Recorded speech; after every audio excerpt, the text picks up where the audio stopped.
From inking cryptocurrency deals to nominating US President Donald Trump for the Nobel Peace Prize and even signing a critical minerals agreement, Pakistan has taken a number of steps to woo the American leader. In its latest attempt, Pakistan has sought to win over the American president through a proposed $1.2 billion port in the town of Pasni, located in its mineral rich Balochistan province.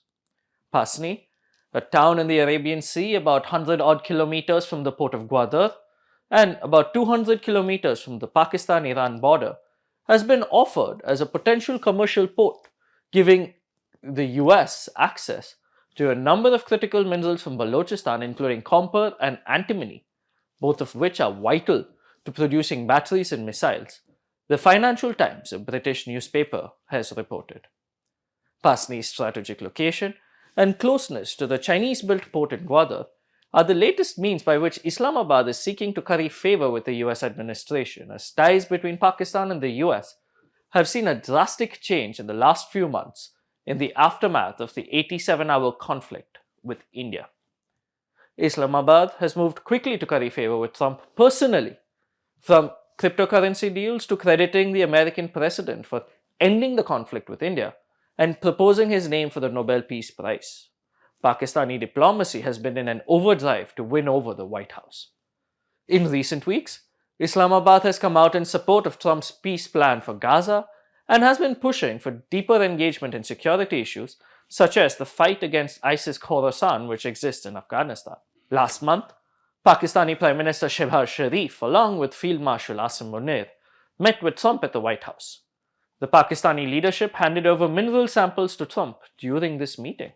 Pakistan is the latest country to take this critical minerals infrastructure route to woo Trump. Ties between Islamabad and Washington, D.C., which had cooled over the last decade, especially after Al Qaeda's leader Osama bin Laden was killed inside of Pakistan in May 2011. Trump has been keen to push deals for critical minerals since the beginning of his second term in the White House. Competition for critical minerals and rare earth elements have increased in the last few years as the technological race between the US and China has grown. From calling for the purchase of the island of Greenland, which is strategically located and said to have large deposits of critical minerals and rare earth elements, to signing a deal with Ukraine over critical minerals, the Trump administration has shown its interest to step up its access to these resources. Rare earth elements are a group of 17 metallic elements that are used in most modern technologies, from batteries to communication equipment, semiconductors, and defense systems.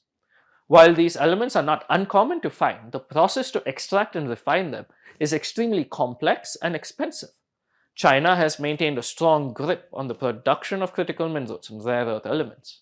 The US pivoted towards India, and the New Delhi-Washington DC ties deepened in the last few years. However, years of American diplomacy in South Asia has been upended by Trump with his open embrace of Munir in particular. During his first term in 2018, Trump had hit out against Pakistan, stating that it had offered the US nothing but lies and deceit. However, Islamabad has sensed an opportunity in recent months to change the scenario.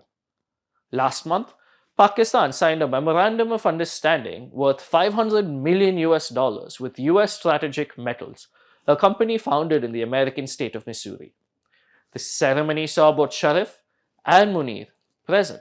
The potential partnership between US and Pakistan in the mining sector also follows on Trump's promise to build Islamabad's oil and petroleum industry, a promise that he had made in a social media post earlier this year. Pasni, a fishing town on the Arabian Sea, if developed as a deep sea port by the US as offered by Pakistan, would see Washington, D.C. potentially gain access to Central Asia, bypassing both Iran and China. Pakistan has long flagged the mineral wealth of Balochistan, which is one of its poorest provinces.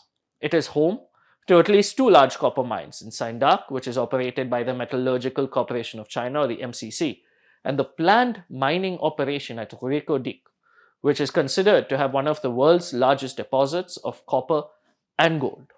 However, Balochistan has a worsening security situation.